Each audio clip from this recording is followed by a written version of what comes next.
Hello dear viewers, আসসালামু আলাইকুম। আশা করি আপনারা ভালো আছেন। আজকে একবারও একটি ভিডিও নিয়ে এসেছি। ভিডিওটি আসলে কিছু না, গ্রামের ইফতার পার্টি। আমরা বরাবরের মতো আল্লাহর অশেষ রহমতে গ্রামের সবাইকে, প্রতিবেশীকে একদিন রোজা ইফতারের দাওয়াত করাই। তো আজকে ধন্যবাদ জানাই আমার আকিজ এসেনশিয়াল আকিজ রিসোর্স গ্রুপকে, যে আমাদের 11 দিন ছুটি মঞ্জুর করছে এবং তার সুবিধে অগ্রিম এবং সুন্দর করে আমি নিজেই তত্ত্বাবধানে আজকে আমাদের ইফতার পার্টি আয়োজন করতেছি। শুরু থেকে শেষ পর্যন্তই ছিলাম আমি, সম্পূর্ণ পাকশাক আমি করছি। পাকশাকের রেসিপি জানতে হলে আপনাদেরকে অবশ্যই কমেন্ট করতে হবে, তাহলে নতুন ভিডিও দিব। আর না হলে আপনারা সঙ্গে থাকবেন আমার ইউটিউব চ্যানেলে, সেখানে পেয়ে যাবেন। তো মোটামুটি 4টা তরকারি ছিল, একটা ইফতারের আইটেম, আর 3টা ছিল। এই 3টা তৈরি করতে মোটামুটি সারাদিন আমি শ্রম দিয়ে দিছি আজকে।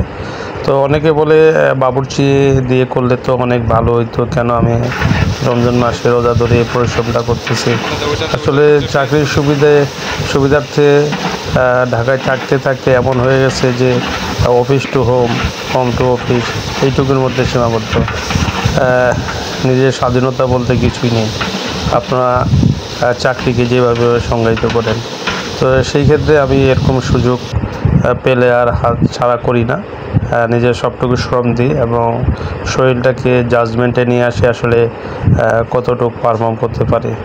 তো সেই সুবিধায় আমি আব্বাকে বললাম যে আসলে বাবুর্চি রান্না করা দরকার নাই, জাস্ট আমাকে একটু হেল্প করলে হয়ে যাবে। তো আমাদের এক চাচি আছে, রোকে চাচি, খুব ভালো মনের মানুষ, খুব সুন্দর কাজকাম করে, সে আমার সাথে ছিল।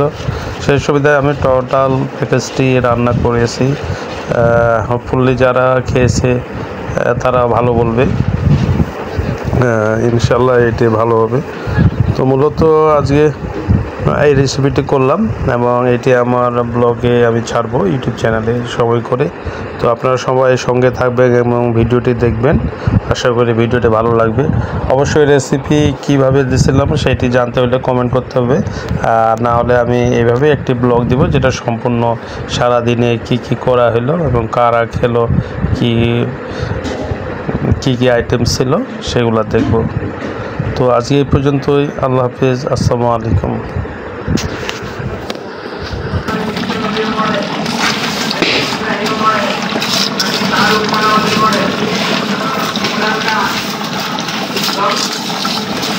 এটা যদি আপনার হইলে কি 15টা যদি হয় তাহলে 5 টাকা করে লম্বা করে এইভাবেই